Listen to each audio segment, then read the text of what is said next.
Entrevista na Mirante News.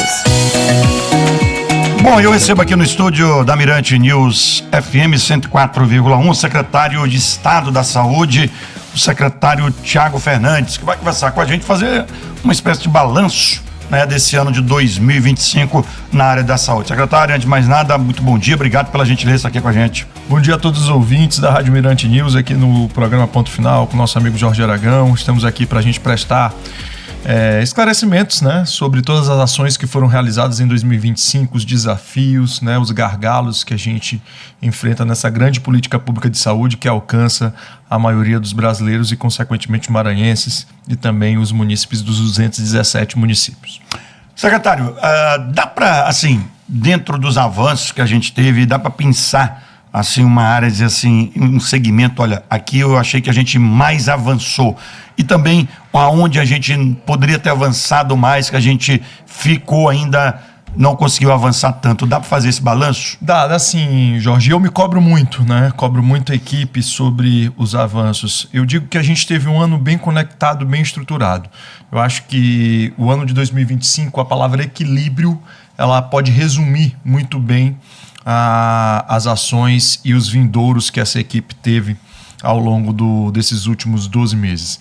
Na atenção primária, desde lá de 2023, com o programa Cuidar de Todos, a gente conseguiu a manutenção, o diálogo com os municípios para que a gente melhorasse os indicadores da saúde preventiva com relação à diabetes, à hipertensão e também com a vacinação das nossas crianças, a vacinação também que são do calendário anual, além também do fortalecimento do sistema de vigilância epidemiológica. Né? Tanto é que a gente fez esse ano, no mês de abril, o segundo Congresso do Cuidar de Todos, e agora foi premiado como o maior evento, o primeiro evento, né, de saúde pública coletiva no Brasil, recebeu essa premiação, já com a terceira edição programada para março. E por que eu falo muito do Cuidar de Todos e falo desse congresso? Porque é o momento que vem todos os 217 municípios, né, para São Luís, e também o compartilhamento de experiência dentro dos territórios. Imaginar, será que é importante Pinheiro conhecer a realidade de Alto Parnaíba? É importante, claro. Porque tem situações que você vai, na verdade, ali potencializar e levar essas experiências. Tomar de exemplo, né? Para os seus territórios. E também porque é um momento que o secretário de Estado tem contato com os 217 secretários municipais. Eu já fui secretário municipal de saúde e eu sei o quanto que é importante ter esse diálogo. Então, eu digo conexão por quê? Porque teve essa situação com relação ao Cuidar de Todos da atenção primária, a manutenção desse programa, mas no serviço especializado a gente nunca chegou tão distante. Só para ter uma ideia, Jorge, em 2022 a gente teve aproximadamente 190 mil procedimentos cirúrgicos e ambulatoriais cirúrgicos no Maranhão. Em 2023 a gente foi para 220 mil. Em 2024 a gente subiu para 300 mil. Só em julho desse ano a gente já tinha alcançado 200 mil. A meta de 24. A meta de 20. O que a gente fez em 2024. Né? Então, consequentemente, a gente está com uma meta bastante avançada. Só do Plano Nacional de Cirurgias, a gente bateu mais de 100%. Mas aí muito maranhense que está escutando agora deve dizer, mas ainda não fui chamado. Né? Eu estou nessa fila. Ou seja, mas a gente tem avançado bastante porque a gente sabe o quanto que é preciso a gente alcançar. Quando eu digo a gente nunca chegou tão distante, o porquê que eu digo isso? Porque agora mesmo, no final desse ano, a gente estava organizando um mutirão de cirurgias de otorrino para crianças lá no sul do estado. Né? Fortaleza dos Nogueiras, São Raimundo das Mangabeiras, lá no Hospital de Riachão. A gente teve um diálogo com os secretários, perguntou quais eram os pacientes que já estavam preparados e eles pediram um mutirão de cirurgia de otorrino. Nós levamos diversos mutirões de cirurgias de varizes também para o interior do estado, além de outros procedimentos, pedreiras, urologia, e agora, semana passada, com a inauguração do Hospital da Região Tocantina, um mutirão de cateterismo, que o governador Carlos Brandão conversou com uma paciente de Barra do Corda, estava 2 anos esperando o cateterismo. 2 anos esperando. Então a gente tem chegado, ou seja, a gente conseguiu criar os caminhos e as estruturas administrativas necessárias para chegar naquele maranhense mais distante, para evitar aquele êxodo que era o tempo todo para a região Macronorte, para cá, para São Luís, para os grandes centros. Mas também não posso deixar de citar aqui o programa da expansão da rede de diálise. Pois é, falar isso agora. A gente avançou bem nessa questão da hemodiálise, né? Eram 290 máquinas aproximadamente, estamos chegando agora para quase 600 máquinas, entregamos barreirinhas, entregamos quase triplicar, né? Criamos o 4º turno aqui em São Luís, ampliamos as cadeiras de Chapadinha e de Pinheiro e agora já começamos 2026 em modo turbo. Tem Santa Luzia, tem Lago da Pedra, tem Viana para entregar, tem Colinas, tem Barra do Corda para essa expansão. De fato, tem Buriticupu também agora para entregar em janeiro. Então são muitas cadeiras que vão evitar exatamente... Porque querendo ou não, é amenizar o sofrimento de quem faz esse tratamento. Porque muitas das vezes eram mais de 4 horas de viagem, 3 horas numa máquina, volta para casa. Muita gente tinha que se mudar de cidade, ficar longe da família para poder fazer esse tratamento. Então a expansão da rede de diálise, ela é uma conquista, mas sobretudo a preocupação da equipe que está lá na atenção primária, no cuidar de todos, querendo cuidar do hipertenso diabético para evitar que mais maranhenses tenham que ir para a máquina de diálise. E também, dentro dessa conexão, o grande programa de aceleração de transplante. Né? Pela primeira vez na rede estadual de saúde, saímos de 26º para a 11ª posição, atualizando, que até semana passada a gente estava na 13ª, 11ª posição. Realizamos o primeiro transplante de fígado na rede estadual, de rim. Eu mesmo fui conversar com Dona Valdenete, que é aqui da zona rural de São Luís, que foi a primeira paciente a receber esse transplante de fígado no Hospital Carlos Macieira, e o transplante de rim também, 3, né? E assim a gente tem potencializado. E por que eu menciono dessa conexão? Porque aquele paciente, aquele maranhense que recebe o transplante de rim, ele sai da máquina de diálise. Ainda tem isso, né? Ainda tem. É a preocupação do que eu falo, equilíbrio. A gente tem construído uma rede que se conecte.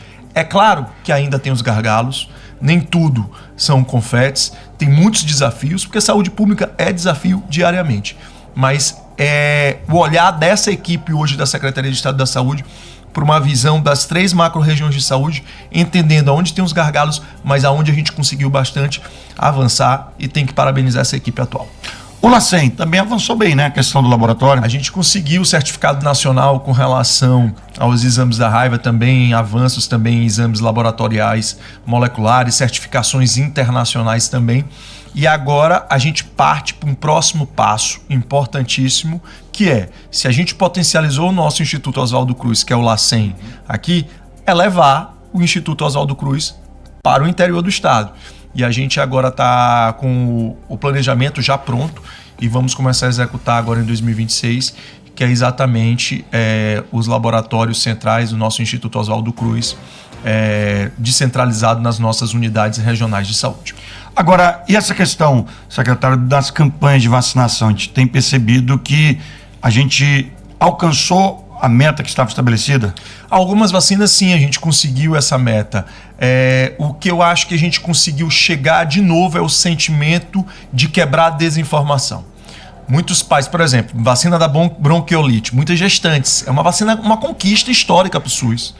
Muitas gestantes ainda receosas, né? Mas o processo de informação a gente tem percebido que tem chegado. Por quê? Porque ao longo dos últimos anos, quando você vai vendo que a gente não tem mais aqueles mitos não, aquelas fakes que foram criadas, de que recebe vacina, se transforma nisso, se transforma naquilo, passa mal, sofre alguma complicação séria, não existe. Então as vacinas, elas são testadas, elas são com base na ciência, e a gente tem avançado muito, principalmente nas vacinações infantis. Que é isso que a gente precisa chegar para esses pais. A gente fez campanha para os padrinhos, para as madrinhas também, que é importante nós protegermos os nossos pequenos maranhenses, né? Protegendo desde o início para evitar doenças preveníveis que nunca mais tinham voltado, como sarampo, né? Que nos assustou recentemente, principalmente na região sul do estado, mas também evitar doenças que são fáceis de serem tratadas. A questão da FEME é ainda um gargalo? Jorge, eu esperava essa pergunta, porque esse eu vou dizer, é um calcanhar de Aquiles, porque é o seguinte, o problema não é a aquisição dos medicamentos, tá? Há o planejamento, mas eu acho que contigo mesmo aqui no programa, eu já falei por diversas vezes, já trouxe isso aqui também em outros momentos na Mirante. eu acho que quando eu falo de um diálogo a nível plurifederativo, o que eu quero dizer? Vou tentar explicar mais ou menos aqui. Vamos citar alguns exemplos de alguns medicamentos. E lembrando, aquele paciente que precisa de um medicamento especializado, ele não pode esperar. Principalmente quem tem hipertensão pulmonar, quem exatamente precisa de medicamento controlado porque fez transplante de rim, ele precisa desse medicamento para ter a sua vida saudável. O que acontece muitas das vezes é nós realizamos o procedimento licitatório, só que o fornecedor tem o quê? Atraso nas suas entregas. Quem entrega para ele acaba fazendo o quê? Um atraso para a gente. Mas muita gente pergunta, mas tem na farmácia no meu bairro. Uhum. Só que a gente não pode, a administração pública não pode ir lá na farmácia pegar e comprar como a gente tivesse um cartão de crédito. Mas eu tenho uma ideia muito clara. Há uma competência privativa da União de legislar sobre normas gerais de licitações, mas os estados e os municípios podem legislar de forma específica. E é interessante que a gente entenda as especificidades de cada estado. Por exemplo, você pode ter fornecedores, diversos fornecedores em um estado para um tipo de medicamento que você tem sofrido.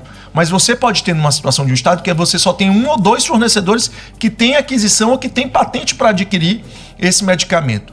É uma flexibilização da dispensa de licitação em situações emergenciais, como a Brisentana, hipertensão pulmonar, faltou porque o fornecedor aqui no Maranhão não tem. Então a gente tem que ter um instrumento que nos permita, com maior flexibilidade, de adquirir outro medicamento durante esse período. Exatamente para esse período.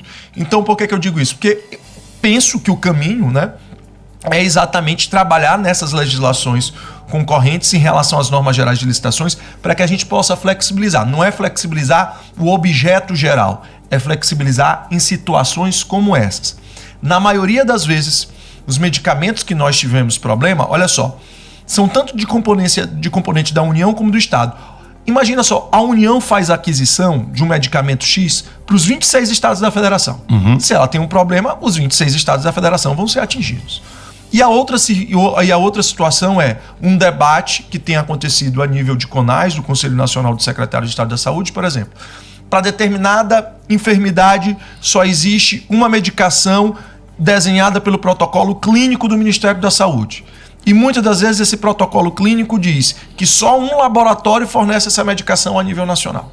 Mas existe um outro laboratório que fornece um outro medicamento dentro do território, mas não está dentro desse protocolo. Em situações emergenciais, claro, desenhado por um médico com base na ciência, nós, para não deixarmos essas pessoas sem medicações, nós poderíamos adquirir essas medicações, porque a gente está falando de vida. Claro. E muita gente não pode esperar. Então, a FEME é um desafio diário constante e é algo que eu exatamente chego hoje com a ideia dessa proposta de discussão, porque é necessário. É preciso que se tenha uma ferramenta em casos dessa falta de medicação por causa ou de um atraso da licitação, ou porque o fornecedor não tem, ou porque o laboratório que produz a nível de território nacional não tem esse medicamento. Só para encerrar bem aqui com esse tema, Jorge, um exemplo claro. A gente tem os leites especiais. Né? Só uma marca a nível nacional entrega no Brasil. Uma marca. Né? Nós estamos falando de existem dois leites de 2 grandes marcas no Brasil, mas só uma que tem um protocolo clínico desenhado. E ela importa dos Estados Unidos. Aí você imagina se tiver um problema na importação. Você, consequentemente, vai chegar... E o Estado é outra coisa. O Estado, quando faz uma aquisição, ele faz uma aquisição de grande escala. Não pode se comparar com uma farmácia do bairro, que faz a aquisição, às vezes, de 100 unidades, 200 unidades. Então a gente está falando de grande escala de aquisições. Então são gargalos administrativos que precisam ser revertidos dentro da legalidade que nós temos. Né? Porque já existem exemplos a nível estadual e municipal também de trabalhos legislativos em cima de normas gerais, não de normas gerais, perdão, de normas específicas de licitações. Gente, só para explicar que eu estava com um problema aqui no WhatsApp agora que normalizou, tá? E tem 2 perguntas aqui sobre o cuidado dos olhos. Uma eu vou fazer, viu, Luiz? Mas eu acho que não é bem do secretário. Ele está perguntando por que A pergunta ao secretário, porque o Hospital dos Servidores não está nesse programa Cuidar de Todos. E o outro, falando do cuidar dos olhos, perguntando quando vai chegar na Baixada Maranhense, se já chegou. Vamos lá, Jorge, com relação ao Hospital do Servidor, até é bom explicar, porque muitas das vezes... Confunde, né? Eu brinco até com o secretário Gilbert. O Gilbert, eu só encaminho as mensagens para ele, né? Mas o Hospital do Servidor, para a gente tentar falar num linguajar para que as pessoas possam entender, é como se fosse um plano de saúde. O servidor do Estado, ele tem um desconto no seu contra-cheque para ter acesso a essa assistência médica. Isso não é de responsabilidade do Sistema Único de Saúde, do SUS. Existe o SUS e existem os planos de saúde, que é a saúde complementar. Perfeito. Os planos de saúde privado e um plano de saúde assistencial dos servidores.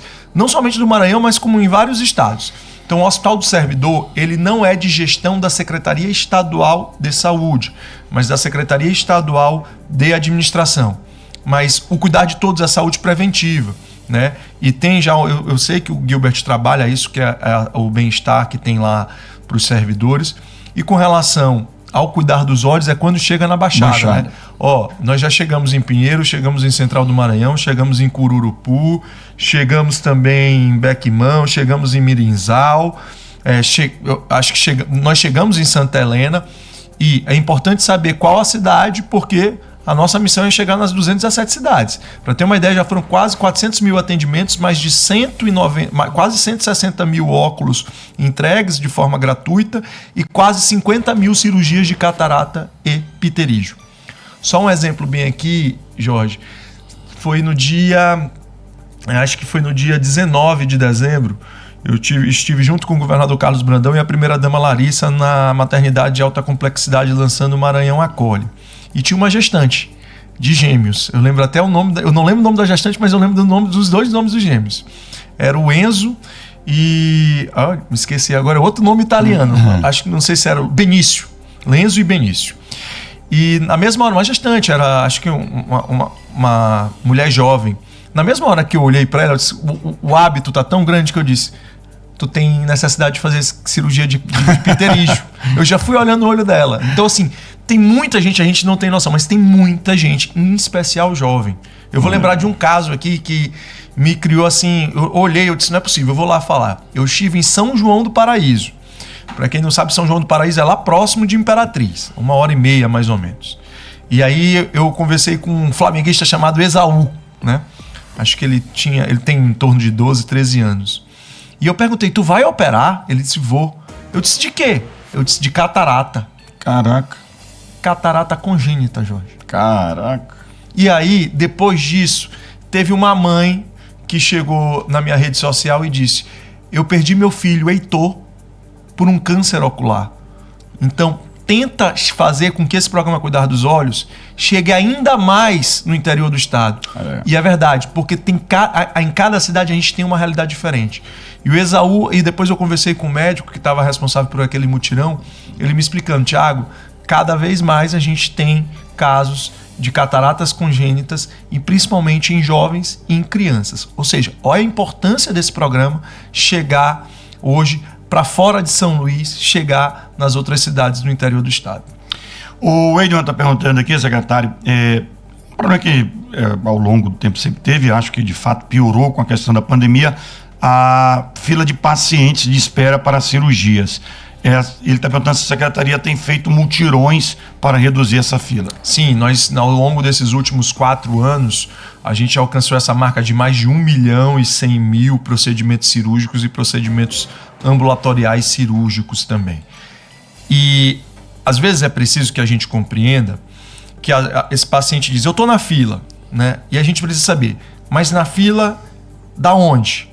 Porque às vezes a gente fica com receio de explicar. Porque pode ser a fila do município, pode ser a fila do estado, ou pode ser a fila do federal, que é o hospital universitário. Ou às vezes você está nessas 3 filas. E olha só, a gente chegou a uma marca ao longo do ano de 2025 de não ter ninguém na fila de cateterismo do Carlos Macieira. Hoje a gente tem mais ou menos uma média de 290 a 300 pacientes nesse aguardo e a gente vai potencializar para poder zerar isso logo em breve. Aí muita mais, aí eu estou precisando de fazer um cateterismo. Mas você está na fila do Carlos Macieira, entendeu? Você pode estar numa fila de uma outra unidade. E esse é um desafio do Sistema Único de Saúde como todo. É universalizar e unificar essa base de dados das filas. Porque não é o paciente que tem que ficar obrigado a estar correndo. Então a gente precisa ter acesso a ter uma fila única para que a gente possa ter um equilíbrio. Os municípios façam a parte deles, dentro das suas complexidades, o Estado potencialize também os mutirões necessários e também o hospital universitário. E a gente tem sim feito muitos mutirões de cirurgia. No início da entrevista eu falei, no sul do Maranhão, com cirurgias de otorrino. A gente também vai fazer agora no começo de 2026 em Codó, mas foram muitos mutirões de cirurgias que eu percorri ao longo desses últimos meses. O Hospital da Ilha fazendo mutirões de cirurgias noturnos e principalmente mutirões de cirurgias inéditos, como foram no Carlos Macieira com 15 crianças, procedimentos de altíssima complexidade, que são mutirões de cirurgias cardíacas. Além disso, no interior do estado, de urologia, de ortopedia, tem muita gente aí querendo voltar a jogar bola e tá com o joelho ainda com os ligamentos rompidos, e a gente tem feito muito, em especial no HTO de São Luís, no HTO de Caxias, mas a gente tem feito também no Hospital Laura Vasconcelos, em Bacabal, fizemos em Imperatriz, no RUT Noleto, e até é importante mencionar, a gente inaugurou um grande hospital na semana passada, e no RUT Noleto, que já era o Hospital Macro-Regional de Imperatriz, a questão do equilíbrio, a gente vai poder potencializar aquele hospital para cirurgias ortopédicas e cirurgias urológicas. Ou seja, vamos dando equilíbrio e vamos dando drenagem, né, nessas filas que o Estado precisa resolver. Eu ia terminar exatamente com essa pergunta. Qual o avanço significativo da realização desse sonho lá em Imperatriz, que eu não digo nem para Imperatriz, é para a região tocantina do HRT, nessa parceria com o governo federal, essa unidade que foi entregue na semana passada? Jorge, eu semana passada estive aqui no Bom Dia Mirante e eu comecei a falar do HRT citando o Hospital Carlos Macieira. O Hospital Carlos Macieira hoje é o hospital de maior complexidade do estado do Maranhão. Quando a gente diz maior complexidade, a gente está falando de quê? O hospital que faz os transplantes de fígado, faz o transplante de rim, faz cirurgias bariátricas, faz cirurgias de um implante coclear da Angélica, que é lá de Balsas, uma menina que até os 5 anos não conhecia o mundo das vozes. E precisou fazer um implante coclear e agora começa a ter, né, esse contato com o mundo das vozes, começa a reconhecer a voz da mãe. Então, um hospital que se preocupa em resolver essas complexidades maiores. Tudo isso vinha para São Luís. Nos últimos anos, 500 pacientes de Imperatriz vieram para cá, para São Luís. 600 quilômetros de distâncias, centenas de quilômetros percorridos. Quantos corações desistiram no meio do caminho? Não conseguiram chegar aqui? Quantas vezes a gente tem que providenciar UTI aérea para trazer esse paciente para cá? Acaba sendo um gasto, crianças, né? Também necessitando de UTI pediátrica, coronariana. Então o Hospital de Imperatriz representa isso para a região macro-sul do Maranhão. Não ter mais que percorrer essas centenas de quilômetros de distância, porque a gente vai ter um hospital de altíssima... A gente tem hoje, na verdade, inaugurado na semana passada, um hospital de altíssima complexidade. E aí, quando a gente inaugura, aparecem algumas pessoas com as narrativas oportunistas e políticas e diz: não, mas isso aqui foi prometido um hospital de urgência e emergência. Vamos lá, vamos falar claro e direto. Um hospital de urgência e emergência, ele tem um limite. Ele é de quê? De urgência e emergência. Ele vai resolver aquele caso naquele momento. Aquele caso eletivo, que vai precisar de uma angioplastia, que vai precisar de um implante, ou de um implante de stent, ou outro procedimento, ele vai ficar lá. Ou seja, eles não vai resolver. Eu pergunto, será que essas pessoas que estavam dizendo isso de urgência e emergência estão querendo que essas pessoas continuem esperando e ter que vir 600 quilômetros de distância para cá? Não. Por quê? Quando a gente inaugura o Hospital da Região Tocantina com procedimentos de alta complexidade, a gente tira até do RUT Noleto, aqueles pacientes que estão ocupando leitos de UTI para questões de alta complexidade, traz para o HRT, drena, vai potencializar o nosso RUT Noleto para cirurgias ortopédicas. A gente sabe que tem o prefeito Rildo, que tem trabalhado muito em Imperatriz para organizar essa rede de urgência e emergência, constantes reuniões com o Ministério, e a gente equilibra a rede. né? A gente não pode criar desequilíbrios na rede. Se eu inauguro hospitais de urgência e emergência, eu vou estar resolvendo aquelas situações imediatas, né? Mas eu pergunto, e a história da Angélica? E sufocando o Carlos Macieira. E a gente não vai mais construir as histórias das Angélicas, que veio lá de Balsas. A gente não vai mais poder construir as histórias da Valdenete, que recebeu um transplante de fígado, do seu João, do seu Carlos, que receberam o implante percutâneo de válvula aórtica aqui no Carlos Macieira. É isso que o Hospital da Região Tocantina vai permitir para toda aquela macro-sul do estado. Ou seja, um hospital de alta complexidade fazendo procedimentos. A Zilda, que fez cirurgia de bariátrica lá de Grajaú, com o Hospital da Região Tocantina, poderia ter feito lá agora, né? E vai poder fazer, né? Então, grandes histórias foram construídas e são essas histórias que a gente vai construir lá no SUS, no SUS e, em especial, no Hospital da Região Tocantina, na região de Imperatriz, da macro-sul do estado.